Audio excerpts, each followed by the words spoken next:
You have to add those fields here, whatever is required, and then you will do is, you have to create the logic in BW system. Here, for example, you have a requirement here for the movement types and all they have given. What you will do is to add the BWART and add the other fields required for the query, and then you will take the data to the BW system and you will filter the data. You will create a query and you will add the restrictions for the movement types, etc. So by doing that in query, you will achieve that.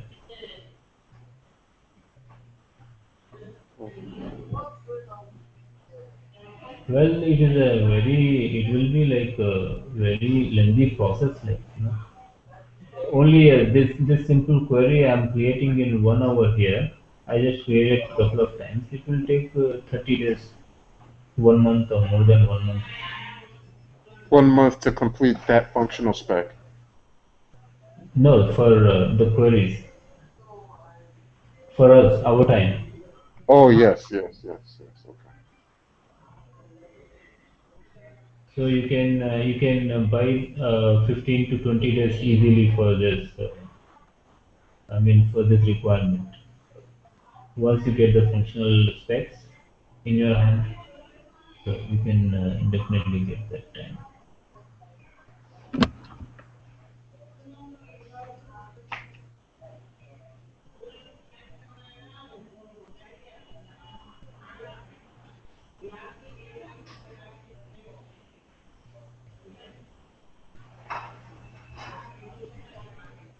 So it has to be done according to the.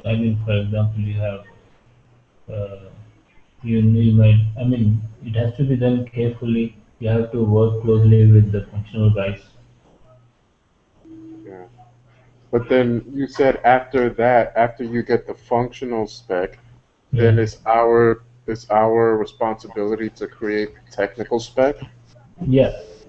The So how does technical specs is something which which we create.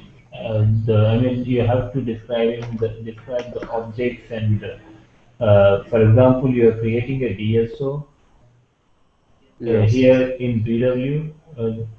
You're getting the data to the DSO first in BW. You have to describe the settings you are using, and you have to give the type of DSO you are using and all the details. and then that will look like a document like you showed me, just like the functional spec document. I'll have to make up another Word document for the technical specs for Yeah, everything. it's up to you how you make document, how you make it look. So no one is going to say, anything if you do it in Excel. You can do it in Excel, no problem. And either you want to, it's up to you what document you want to make. But at the end of the day, it has to have all the details that that we are creating. And Okay. some people in some companies, there won't be a lot of documentation as well.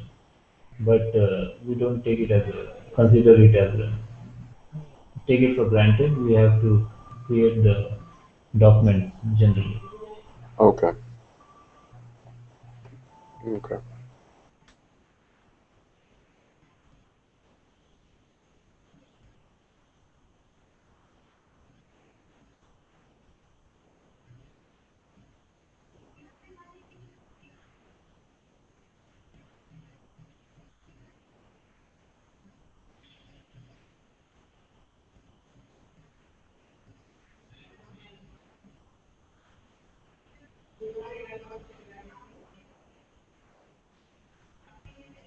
Okay, let's finish this quickly.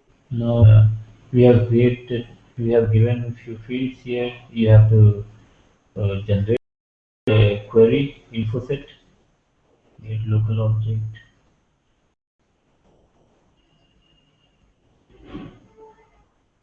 Save it. Go back. Yes. So here it is generated here. And now you have to assign the user group. Now our user group is Z, IS, music, is this, and it is assigned. Now let's see in SQ01 for this. SQ01. Here we want to create.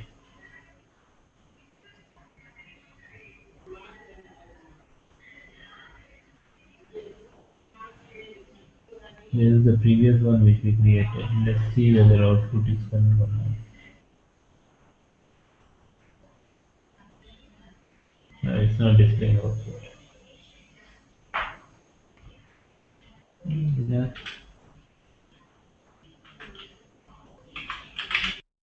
Z query and create it from Infoset query. Here, this time we are creating it from sales. And when you expand it, you will see the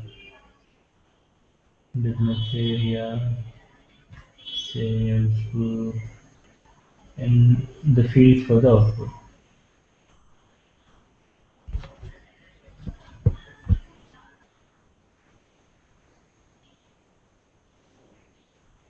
Sales organization.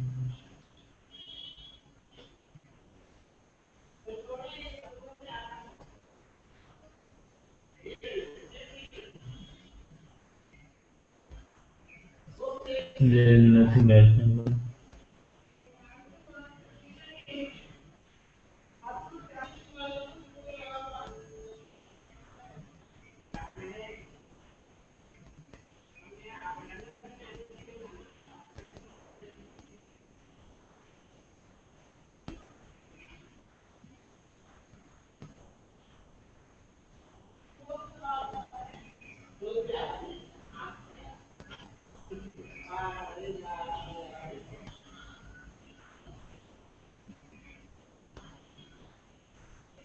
Here you see the query output here.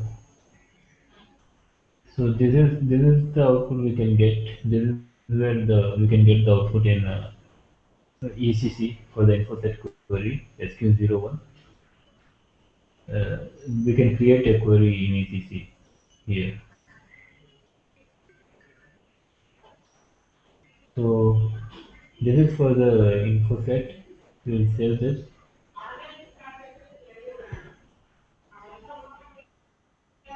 We can continue saving query 2, and after this we have to create our source 2, the data source for this. So it is the sales data. So that ds underscore SMS. So create this. This is for the SD. I will check SD here. For that, after this, I will here you can see extraction from the query. Click on here, and here first of all you have to give the description.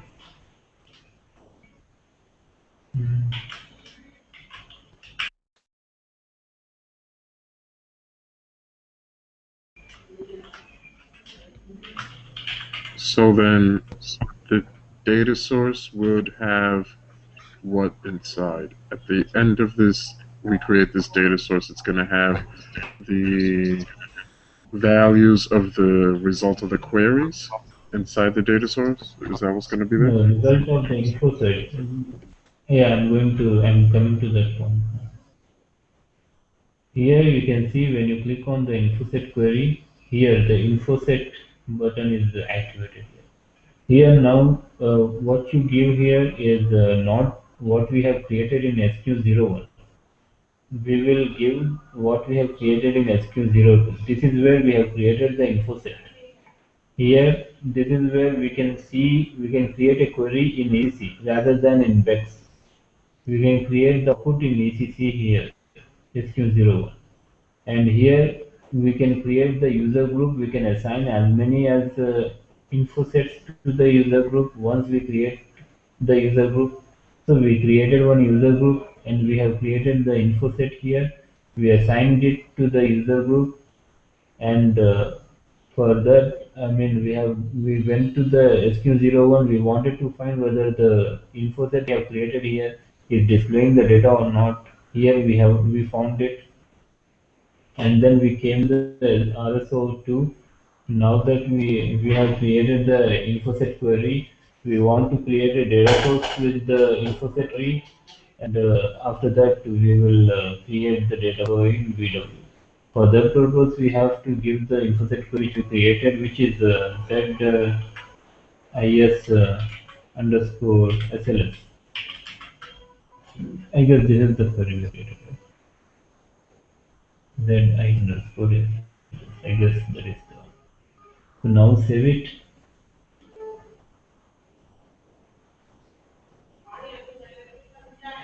Okay, it will give like this for the input set.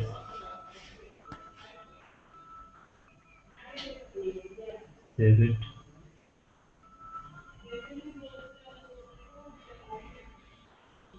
Now you can do the selections and you can generate the data source.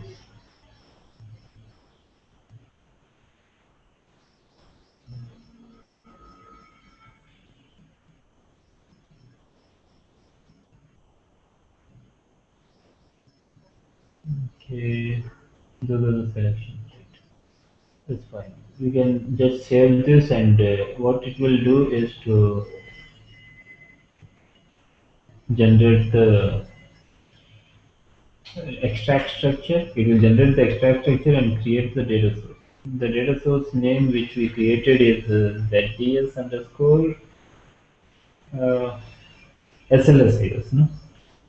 So you have to go to RSA6 to find out whether our data source is created, activated or not. So we go to the SD, which we gave here in SD. We have given the data source, right?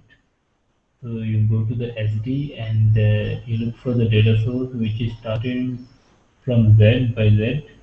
Yes, ZDS underscore SLS. It means it is activated. And this is the extract structure which is created for the data source, and that